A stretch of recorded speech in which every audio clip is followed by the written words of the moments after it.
राधे राधे दोस्तों, कैसे हैं आप। आशा करती हूँ कि स्वस्थ होंगे। आप सभी को वैकुंठ चतुर्दशी की हार्दिक शुभकामनाएं। जैसे कि आप सभी जानते हैं कि इस बार वैकुंठ चतुर्दशी 4 नवंबर दिन मंगलवार को मनाई जाएगी। तो इसमें कथा पढ़ने से और सुनने से वैकुंठ की प्राप्ति होती है। वैकुंठ चतुर्दशी की पौराणिक कथा के अनुसार एक बार की बात है कि नारद जी पृथ्वी लोक से घूमकर वैकुंठ धाम पहुंचे। भगवान विष्णु उन्हें आदर से बिठाते हैं और प्रसन्न होकर उनके आने का कारण पूछते हैं। नारद जी कहते हैं कि हे प्रभु, आपने अपना नाम कृपा निधान रखा है, इससे आपके जो भी प्रिय भक्त है वह तर जाते हैं। जो सामान्य नर नारी वह वंचित रह जाते हैं। इसीलिए आप मुझे कोई ऐसा सरल मार्ग बताइए जिससे सामान्य भक्त भी आपकी भक्ति कर मुक्ति पा सके। यह सुन विष्णु जी बोले, हे नारद, मेरी बात सुनो। कार्तिक शुक्ल पक्ष की चतुर्दशी को जो नर नारी व्रत का पालन करेंगे और श्रद्धा भक्त मेरी पूजा अर्चना करेंगे, उनके लिए स्वर्ग के साक्षात द्वार खुले होंगे। इसके बाद विष्णु जी जय विजय को बुलाते हैं और उन्हें कार्तिक चतुर्दशी को स्वर्ग के द्वार खुले रहने का आदेश देते हैं। भगवान विष्णु कहते हैं कि इस दिन जो भी भक्त मेरा थोड़ा सा भी नाम लेकर पूजन करेगा वह वैकुंठ धाम को प्राप्त होगा।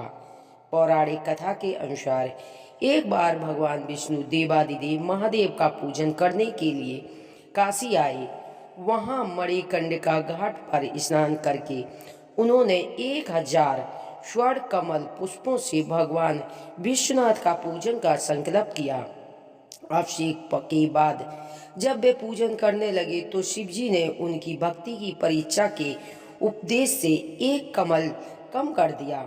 भगवान श्री हरि को पूजन की पूर्ति के लिए 1000 कमल पुष्प चढ़ाने थे।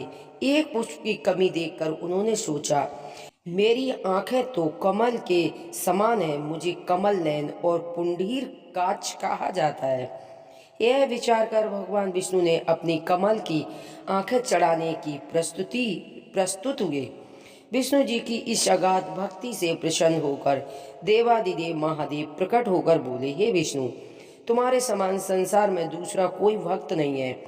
आज की एक कार्तिक शुक्ल पक्ष की चतुर्दशी यानी कि वैकुंठ चतुर्दशी कहलाई जाएगी और इस दिन व्रत पूर्वक चतुर्दशी कहलाई जाएगी और इस दिन व्रत पूर्वक जो मेरा पूजन करेगा उसे वैकुंठ लोक की प्राप्ति होगी। भगवान शिव ने इसी वैकुंठ चतुर्दशी को करोड़ों सूर्य की क्रांति के समान वाला सुदर्शन चक्र विष्णु जी को प्रदान किया। शिव जी तथा विष्णु जी कहते हैं कि इस दिन स्वर्ग के द्वार खुले रहेंगे।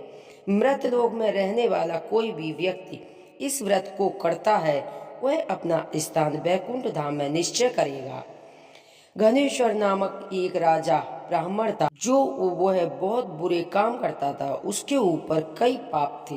एक दिन वो गोदावरी नदी में स्नान के लिए गया। उस दिन वैकुंठ चतुर्दशी थी। कई भक्त जन उस दिन पूजा अर्चना गोदावरी घाट पर कर रहे थे।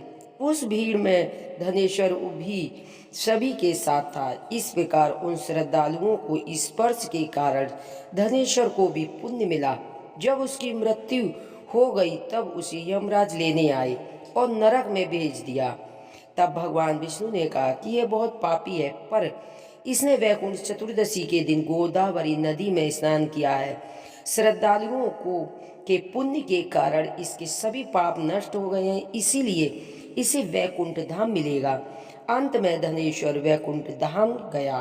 तो कहते हैं कि वैकुंठ चतुर्दशी वाले दिन जो भी स्त्री पुरुष व्रत रखकर हरिहर का पूजन करता है उसे वैकुंठ धाम की प्राप्ति होती है। दीप दान करते हैं। आज के दिन भगवान शिव को तुलसी चढ़ती है और विष्णु को बेलपत्रों से अगर कोई पूजा करता है उसे हरिहर मिलन कहते हैं। और हरि हर बोलकर दोनों का नाम जाप करता है तो कहते हैं उनके लिए वैकुंठ के द्वार खुले होते। व्रत के समय वह वैकुंठ धाम जाता है। तो आप सभी को वैकुंठ चतुर्दशी की ढेर सारी शुभकामनाएं। यदि हमारी कथा कहानियाँ आपको पसंद आती तो प्लीज़ चैनल को सब्सक्राइब करें, वीडियो को लाइक करें, कमेंट में हर हर महादेव अवश्य लिखें।